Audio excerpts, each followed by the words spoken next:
ಪ್ರಧಾನ ರಾಜೀನಾಮೆಯ ಬೆನ್ನಲ್ಲೇ ಕೇಂದ್ರ ಸರ್ಕಾರ ಮಹತ್ವದ ನಿರ್ಧಾರವನ್ನು ತೆಗೆದುಕೊಂಡಿದೆ. ಪೊಲೀಸರ ಮೇಲೆ ಕಲ್ಲು ತೂರಿದವರಿಗೆ ಶಿಕ್ಷೆ ಫಿಕ್ಸ್.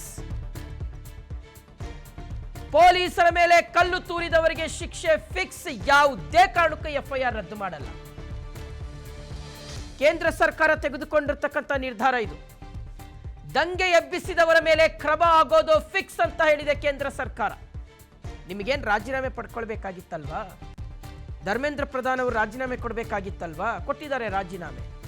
ಹಾಗಂತ ಪೊಲೀಸರು ತಲೆಬುರುಡೆಗಳನ್ನು ಒಡೆದು ಹಾಕಿರೋರಿಗೆ, ಪೊಲೀಸರ ಜೀವಕ್ಕೆ ಸಂಸ್ಕಾರವನ್ನು ತಂದಿರತಕ್ಕಂಥವ್ರಿಗೆ, ಪೊಲೀಸರನ್ನ ಕೆಡುಕೊಂಡು ಅವ್ರ ಮೇಲೆ ಹಲ್ಲೆ ಮಾಡಿದಂಥವ್ರಿಗೆ ಅವ್ರ ಮೇಲೆ ಸಾಫ್ಟ್ ಕಾರ್ನರ್ ತೋರಿಸ್ಬೇಕಾ?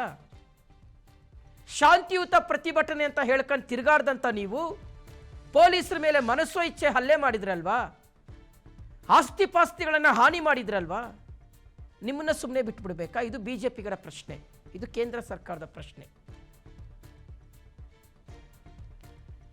ವಿದ್ಯಾರ್ಥಿಗಳು ಶಾಂತಿಯುತವಾಗಿ ತಮ್ಮ ಆಗ್ರಹವನ್ನು ವ್ಯಕ್ತಪಡಿಸಿದ್ರು. ಆ ಒಂದು ಆಗ್ರಹಕ್ಕೆ ನಾವು ಮಣಿದಿದ್ದೀವಿ ಅಂತ ಕೇಂದ್ರ ಸರ್ಕಾರ ಒಂದು ಕಡೆ ಹೇಳ್ತಾ ಇದೆ. ಮಗದೊಂದು ಕಡೆ ಇಡೀ ಪರಿಸ್ಥಿತಿಯನ್ನು ವಿಕೋಪಕ್ಕೆ ತೆಗೆದುಕೊಂಡು ಹೋದಂತಹ, ಹಿಂಸೆಗೆ ಕಾರಣರಾದಂತಹ ಅಂಥವರನ್ನ ಏನು ಮಾಡಬೇಕು? ಸುಮ್ಮನೆ ಬಿಟ್ಬಿಡ್ಬೇಕಾ?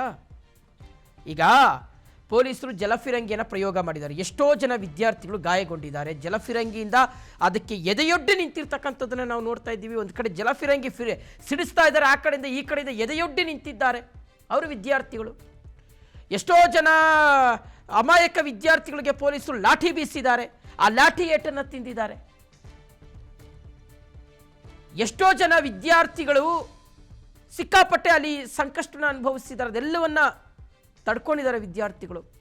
ಆದರೆ ಆ ಗುಂಪಿನಲ್ಲಿ ಒಂದಷ್ಟು ಜನ ಕಿಡಿಗೇಡಿಗಳು ಸೇರ್ಕೊಂಡು ಇಷ್ಟ ಬಂದಂಗಲ್ಲಿ ಇಡೀ ವ್ಯವಸ್ಥೆಯನ್ನೇ ಹಾಳು ಮಾಡುವಂಥ ಒಂದು ಕೆಲಸವನ್ನು ಮಾಡಿದರೆ ಅಂಥವರನ್ನು ಸುಮ್ಮನೆ ಬಿಡಬೇಕಾ? ಅದು ಬಿಜೆಪಿಗರ ಕೇಂದ್ರ ಸರ್ಕಾರದ ಪ್ರಶ್ನೆ. ಈಗ ಅದು ಬಿಜೆಪಿ ಕೇಳ್ತಾ ಇರ್ತಕ್ಕಂಥ ಪ್ರಶ್ನೆ. ಯಾವುದೇ ಕಾರಣಕ್ಕೂ ಎಫ್ಐಆರ್ ಅನ್ನು ರದ್ದು ಮಾಡೋದಿಲ್ಲ. ಯಾರೆಲ್ಲ ಪೊಲೀಸರ ಮೇಲೆ ಹಲ್ಲೆ ಮಾಡಿದಾರೋ, ಪೊಲೀಸರು ತಲೆಬುರುಡೆಗಳನ್ನು ಹೊಡೆದು ಹಾಕಿದಾರೋ, ಯಾರಿಗೆಲ್ಲ ರಕ್ತ ಬರೋ ರೀತಿಯಾಗಿ ಹೊಡೆದಿದ್ದಾರೋ ಅದೆಲ್ಲ ಫುಟೇಜಸ್ಸು ಈಗ ಕೇಂದ್ರ ಸರ್ಕಾರದ ಹತ್ರ ಇದೆ. ಬಿಕಾಸ್ AI ಕ್ಯಾಮ್ರಾಗಳನ್ನು ಫಿಕ್ಸ್ ಮಾಡಿದ್ರು. ಇಡೀ ಜಂತರ್ ಮಂತರ್ ಸುತ್ತಮುತ್ತ ಎಲ್ಲ ಕಡೆಗಳಲ್ಲೂ ಕ್ಯಾಮ್ರಾ, ಫೇಸ್ ರೆಕಗ್ನಿಷನ್ ಕ್ಯಾಮ್ರಾ ಹಾಕಿದ್ದಾರೆ. ಫೇಸ್ ರೆಕಗ್ನಿಷನ್ ಕ್ಯಾಮ್ರಾ, ಒಬ್ಬೊಬ್ಬರ ಫೇಸು ಸಹ ಕೇಂದ್ರ ಸರ್ಕಾರದ ಹತ್ರ ತುಂಬ ಚೆನ್ನಾಗಿ ರೆಕಾರ್ಡ್ ಆಗಿದೆ. ಸೊ ಹಾಗಾಗಿ ಯಾರ್ಯಾರು ಕಾನೂನನ್ನು ಕೈಗೆತ್ತಿಕೊಳ್ಳುವಂಥ ಒಂದು ಕಾರ್ಯವನ್ನು ಮಾಡಿದರೆ, ಈ ದೇಶದಲ್ಲಿ ಶಾಂತಿಯುತವಾಗಿ ಪ್ರತಿಭಟನೆ ಮಾಡಲಿಕ್ಕೆ ಸಂವಿಧಾನ ನಮಗೆ ಹಕ್ಕು ಕೊಟ್ಟಿದೆ. ಆ ಹಕ್ಕನ್ನು ವಿದ್ಯಾರ್ಥಿಗಳು ತುಂಬ ಚೆನ್ನಾಗಿ ಬಳಸ್ಕೊಂಡಿದ್ದಾರೆ. ಆದರೆ ಒಂದಷ್ಟು ಜನ ಕಿಡಿಗೇಡಿಗಳು ಅಲ್ಲಿ ಒಂದಷ್ಟು ಕಿತಾಪತಿ ಕೆಲಸವನ್ನು ಮಾಡುವಂಥ ಒಂದು ಕೆಲಸವನ್ನು ಮಾಡಿದ್ದಾರೆ. ಸೊ ಆ ನಿಟ್ಟಿನಲ್ಲಿ ಈಗ ಕೇಂದ್ರ ಸರ್ಕಾರ ಮುಂದೆ ಕ್ರಮವನ್ನು ಕೈಗೊಳ್ಳೋದ್ರಲ್ಲಿ ಯಾವುದೇ ರೀತಿಯಾದಂಥ ಅನುಮಾನ ಇಲ್ಲ ಅಂತ ಗೊತ್ತಾಗ್ತಾ ಇದೆ.